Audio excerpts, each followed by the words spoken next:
Bledsoe was arrested. Patrick Montgomery was in court. Jonathan Manapa will stay in federal custody.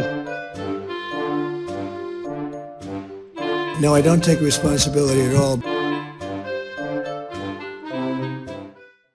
Hey everyone, welcome to the show. So 34-year-old Virginia resident Micaiah Joseph walked to the Capitol after Donald Trump's speech at the Ellipse, and Joseph was seen heading into the lower West Terrace tunnel wearing body armor and a gas mask, because you know that's what tourists do.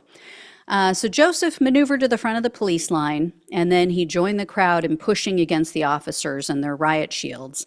At one point, Joseph braced himself against the door in the tunnel to try to give himself leverage against one of these officers' shields.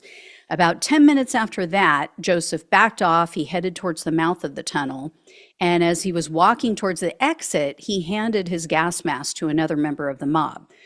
For some reason, though, Joseph turned back around and then he joined in another coordinated heave-ho push against the police.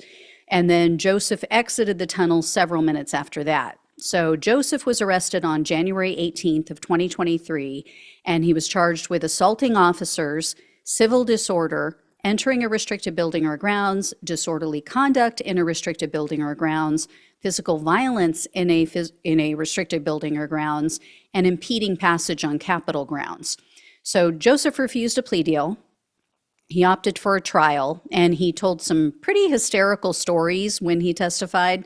Joseph claimed that he was helping the police. He said the reason he was pushing against them was to help them. Yeah.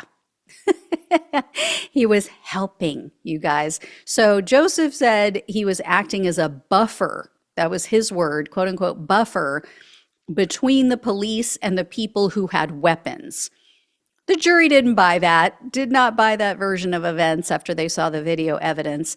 So in June of 2024, they found Joseph guilty on all counts. So he was looking at a combined sentence of up to 16 and a half years in prison, 14 years of probation, and over $800,000 in fines. The prosecutor, though, requested 5 years in prison, 3 years of probation, and $2,000 in restitution. And this is more severe than what we usually see. It's primarily because, well, number one, he refused a plea deal, right? He refused to accept responsibility. It's also due to his false statements during the trial and his lack of remorse even after they found him guilty.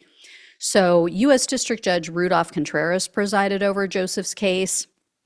When all was said and done, Joseph was sentenced to 37 months in prison, 3 years of probation, and $2,000 in restitution. Considering the judge, this is a legitimate sentence. You know, Contreras is typically pretty weak in these cases, so I expected a year or less based on other cases that he's presided over. So I'm pleasantly surprised by this one, to be honest. And again, you know, this guy could be off in a couple of weeks. Donald Trump could pardon him in 3 weeks and won't even matter. So we'll see. As I keep saying, I will let you all know. I'm going to keep an eye on all of these, and I will definitely give you reports on the violent ones that Donald Trump lets off the hook.